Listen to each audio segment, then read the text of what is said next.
Hey, this is Tom Keifer, and you're watching Loudwire.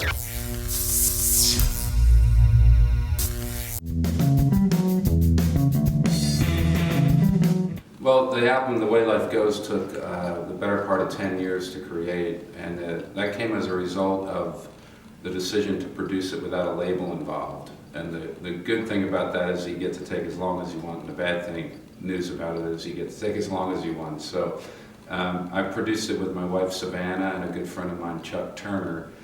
And we just took our time. It started out not even being a record. We just wanted to make music. And over the years, over the course of time, it started to develop into something that really felt like a record.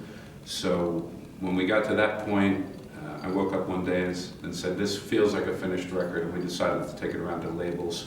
And finally found a great label to release it, Merrillview Records, and here we are. I wrote the Flower Song with a friend of mine, Jim Peterick, who's an amazing songwriter. And this song came about as an idea that I'd had for a long time rattling around in my head. That was really, the song is about lyrically about finding that one special person in the world for you, in the midst of, there's so many people in the world, and we all eventually find that, or hopefully find that one special person that you're able to pick out of the crowd, and that's, to me, kind of feels like a miracle, when you really think about it,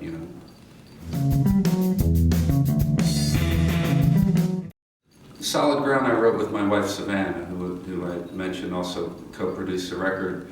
It's a song that, I always say that songs come together in different ways. Some take a really long time and some just fall out. And that was one that we were just sitting around in the living room one night with a couple of guitars, and I'd had this chorus rattling around in my head for a while, and I kind of ran it past Savannah, and we started bouncing it back and forth, and the next thing we knew we had a song.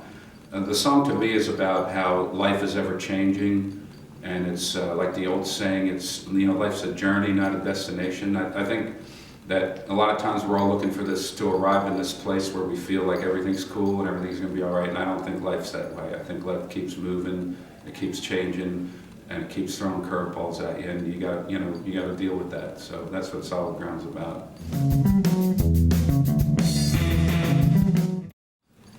Writing with Savannah feels very natural because we both approach songs the same way. It always starts with a lyric idea.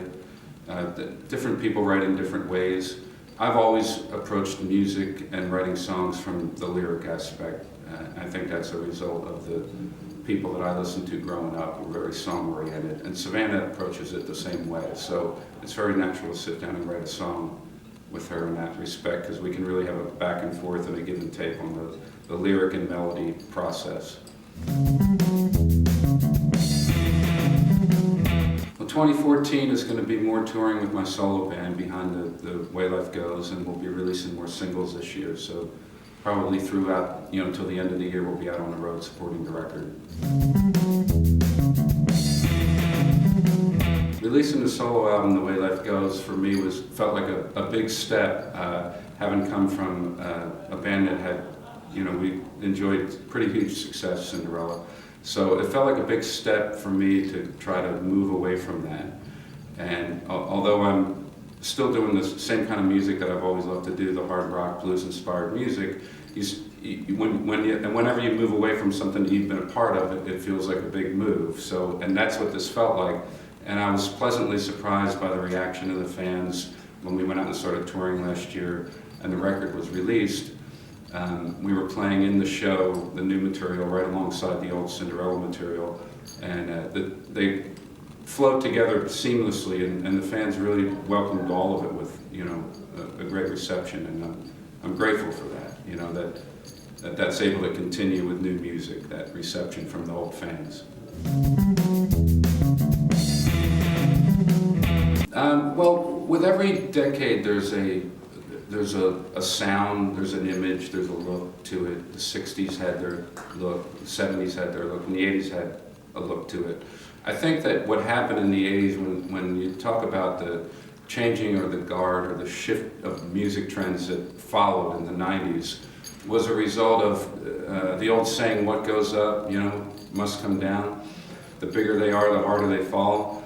the imagery that came out of the 80s was a result of like my band Cinderella, or my peers from that decade, were taking the bands that they grew up on to a whole new level in terms of visually, because all of a sudden we had this camera in front of us all the time called MTV. And everyone in the 80s was playing to that camera. I believe, you know, it is how it became so over the top. And it just wasn't rock and roll, it was pop. I mean, if you look at Madonna and Cyndi Lauper, Boy George, you know, a lot of the new wave stuff, everything was over the top because we had this visual element now that we were all, you know, thrown into. So naturally, the bigger that becomes, it also becomes a detriment, as you mentioned.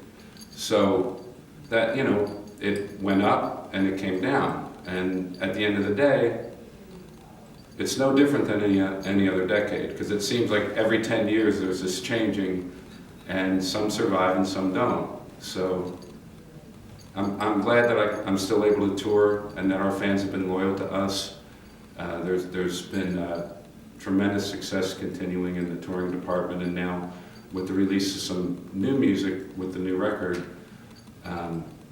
you know, I feel like have a new life, you know, and it's been a long time coming for that music, and there were a lot of reasons why it took a long time, but here we are, so. We're on an extended hiatus starting last year, which we decided to do at the end of 2012 because we had toured a lot, and it was continued this year when we decided to continue working with my solo record and band. So it's, you know, we'll tour again. It's still a band, we're just on a break.